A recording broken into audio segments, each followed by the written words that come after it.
Paraquat, that's one of the concerns that you have. We had the concern as well. So no government agency go to the Brazilian agency and say, oh, Paraquat, it's a concern. Let's start a review. Well, we start a review.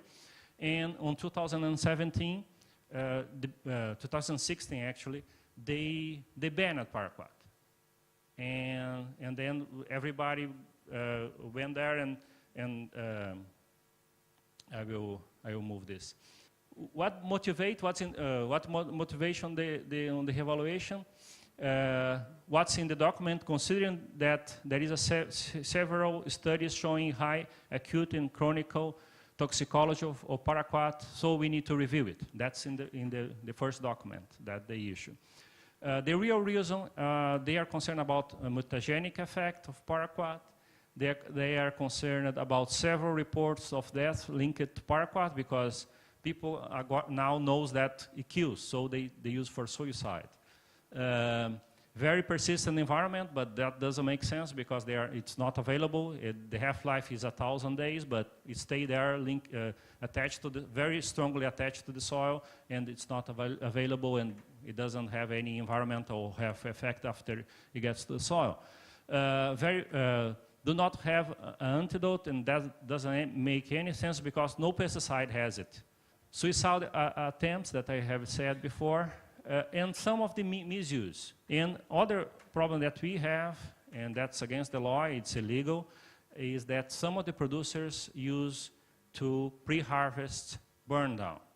So they have like wheat and they want to produce soybean and then burn it down, pre-harvest, and then harvest the wheat with the pesticide on that. In 2016 actually, Paraquat was banned for the end of the season. They were starting the season, they say, Paraquat is banned.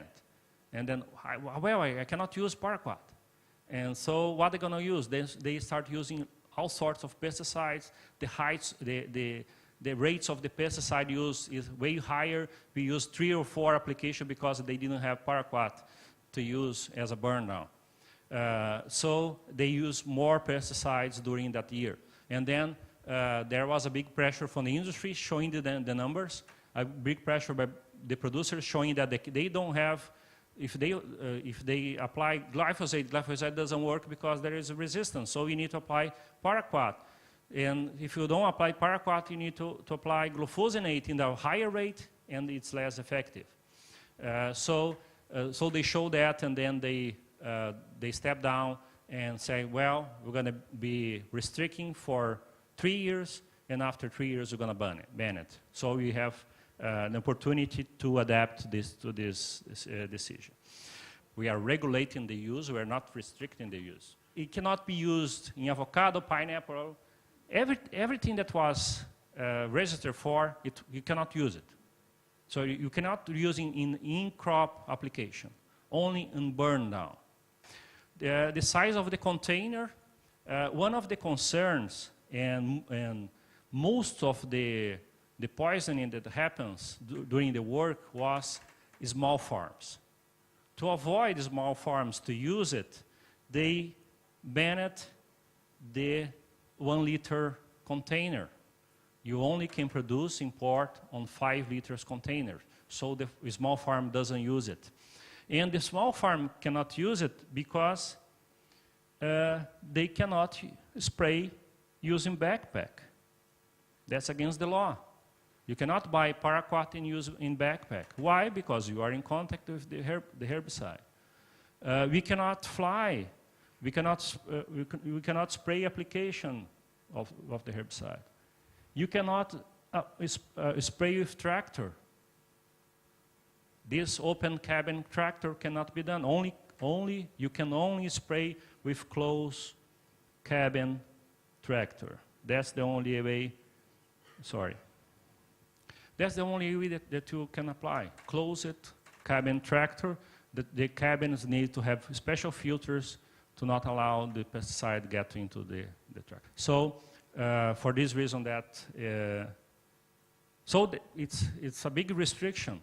It can be used only on burn down, planting application. That's the only way that you can use paraquat. And that's fine for us, because that's the most important application for us. That's fine. And what's the future for paraquat? It's very difficult to say, but during the restriction period, 2017, 2020, they allowed the company to present new data overruling the fact that it's a mutagenic effect of paraquat.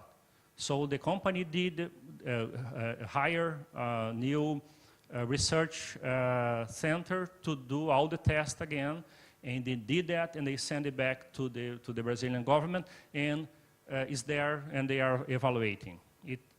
It seems that there is no evidence of mutagenic effect. There is another thing. There is a new bill on the Senate. It went through the Congress. In our system, we have the Congress. This will impact paraquat and other pesticide registration and banning.